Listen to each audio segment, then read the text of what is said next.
सौभाग्य की एक बात है कि अब तो नकली की हद ही हो गई। गुजरात में एक जज ही नकली निकल आया, अपनी नकली अदालत बना रखी थी उसने, और जमीन के मामले निपटाता था। जमीन के झगड़े में अपने को उसने आर्बिट्रेटर घोषित कर रखा था। एक दो दिन नहीं, 5 साल से नकली अदालत चला रहा था। 5 साल से नकली अदालत चलती रहे और किसी को पता ना चले। एक आदमी जज बनकर डीएम वगैरह को ऑर्डर दे रहा था 5 साल से। सोच से भी परे की चीज है ये। बड़े बड़े अधिकारियों को 5 साल तक पता नहीं चला कि एक नकली अदालत चल रही है गांधीनगर में। जमीन का विवाद लोग उस अदालत में ले जाने लगे कि चलो वहां फैसला करवा कर आते हैं, और फिर वो जो फैसला करता था वो लोग मान भी लेते थे। पब्लिक को भी लगता होगा कि जज से पंगा कौन ले भाई, उनको क्या पता कि जज ही नकली था।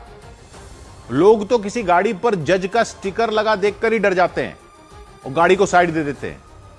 तो वो तो मान रहे होंगे कि उसके किए हुए फैसले, लेकिन फ्रॉड करने की भी तो कोई सीमा तो होती है। ऐसा कोई 5 साल तक कैसे कर सकता है? और कर सकता है तो पुलिस को तो डूब मरना चाहिए वहां की।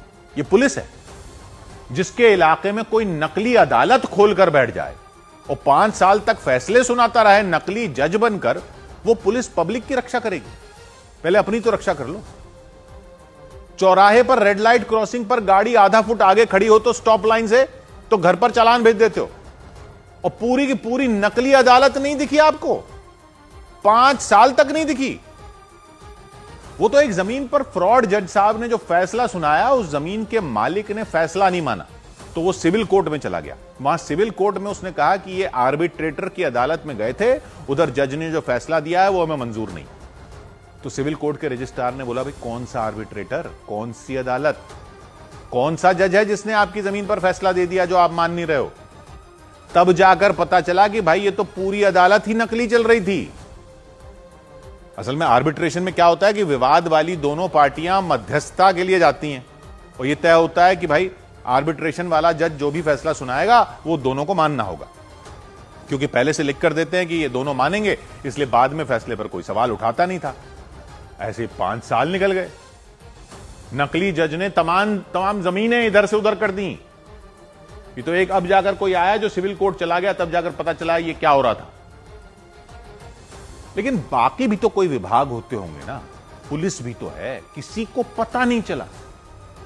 तो बताओ, पब्लिक ताली बजाए या हंसे या रोए? हे प्रभु, हे हरि, रामकृष्ण जगन्नाथम प्रेमानंदी, ये क्या हुआ? सौभाग्य की एक बात,